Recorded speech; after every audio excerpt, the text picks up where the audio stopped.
Now let me tell you about an issue I think you should know. No, this is not a silly magic trick or water show. It's one of the many disruptions that stem from the people like you and me. So give me a few to tell you about the rising seas. Simply plain and simple, oceans on the rise. Why are we caring about bigger waves? Phoenix just has blue skies. When the ocean looks up at the sky, all that it can see is all of the too many carbon emissions that seem to be holding the heat. Now what are these carbon emissions you speak of, and am I emitting them too? For sure, whenever we drive, we use our devices, give all of the landfills our food. The source of emission for all these potentially terrible gases are numerous.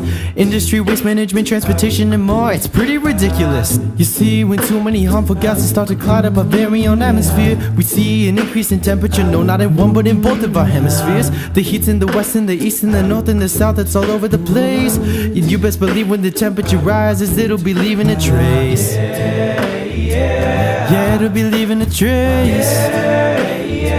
No.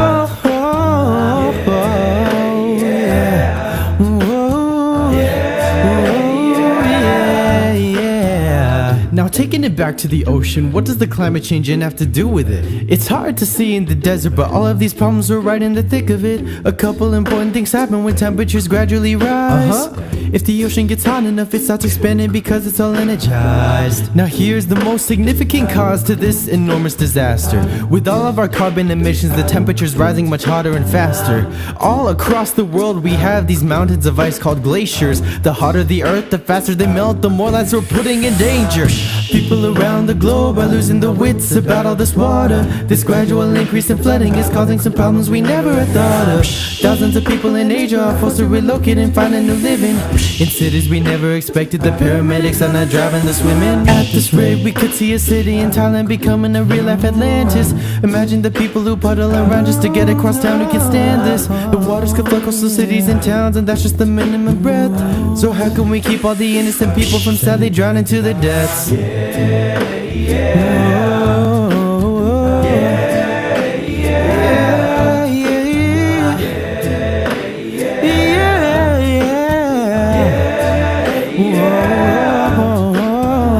I'm starting to notice the problem, but how can I fix it? What can I do? To start, use reusable bags right to school with a friend and then compost your food. Tomorrow, try unplugging all of the cords from the wall if there's nothing to charge yet. The next week, bike with your family to the local farmer's market. If each and every one will do these things and even more, we'll see the carbon emissions declining and positive things in store. I know that we can do this if within ourselves we trust. Let's go save the world from me to you to them to us. Yeah.